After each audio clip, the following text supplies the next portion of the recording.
Complete an animal adoption. There are 2 million dogs and cats in the United States awaiting adoption.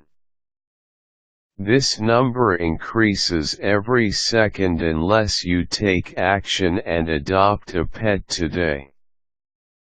Pet adoption is good for your sanity, reduces stress, decreases depression, forces you to exercise, helps you make more friends, holds loneliness at bay, and gives you unconditional love.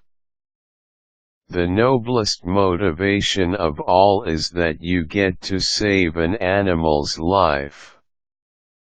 When considering animal adoption, it's better to go to an animal shelter than a breeder or pet store because the former gives you access to support services and a variety of breeds that have all been splayed, neutered, trained, and vaccinated.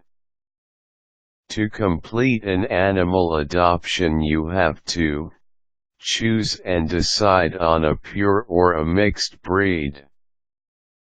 Do your homework before dropping by an animal shelter. Visit websites specifically put up to encourage animal adoption. Pet Finder is a good place to start. Steer clear of websites that heap on platitudes on their sheltered animals, as each animal has unique sets of good and bad behavior, which you should know right away. If this does not satisfy you, you can run your fingers through a phone book. Even malls conduct animal adoption events, so that is worth seeing as well. Contact your animal shelter of choice and make inquiries about their policy on pet adoption, including returning a pet, refund, and determining a good fit for their pet and the adopting home. Ask for permission to come and visit with members of your family. Ask some more and do your rounds.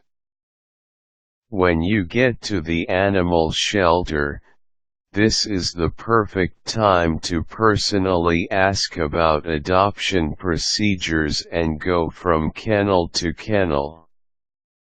Take notes while you're interacting with the animals. Behavioral patterns, things that you notice firsthand, visual cues like barking, tail whipping from side to side, and general countenance. Take note of the physical setup, environment, and condition of the animal shelters and how staff members treat you, their fellow staffers, and the animals. Go in depth. Ask the shelter about the criteria and tests involved in their decision to put an animal up for adoption, such as biting history, hostility, genetics, and if they have ever put an animal to sleep. It happens, and it's irresponsible to place a troubled or dying animal up for adoption. Ask animal experts. Participate in animal training sessions and speak with a trainer whom you think makes a good resource/advisor about matters concerning animal adoption, the best and worst animal shelters, along with how to choose an animal for adoption. You can take the trainer with you on your visits to animal shelters for the price of a consultation fee. Keep an open mind. When you have identified your candidate, Ask permission to have the animal taken out of the kennel to interact with you.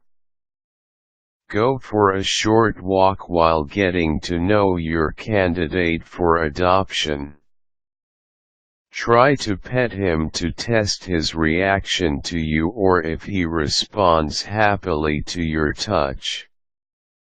Ask the staff if you can feed him. Be on the lookout for guarding behavior or any form of aggression toward you once you try to get closer to him while he is eating. Ask the staff if you can give him a toy to chew on. Observe the same kind of behavior as when he was eating. Ask the staff if you can play with him. See if he gets very aggressive during playtime and if he can disengage from the aggression once you stop playing with him. Observe if he reacts the same way he does to you and other strangers who pass by. Keep a keen eye on the way he reacts to children, most especially. If you've made a choice and you have other pets at home, ask the shelter if you can bring these pets along for introduction to the new member of your household. Now you are ready to sign the adoption papers and take him home to a brand new life.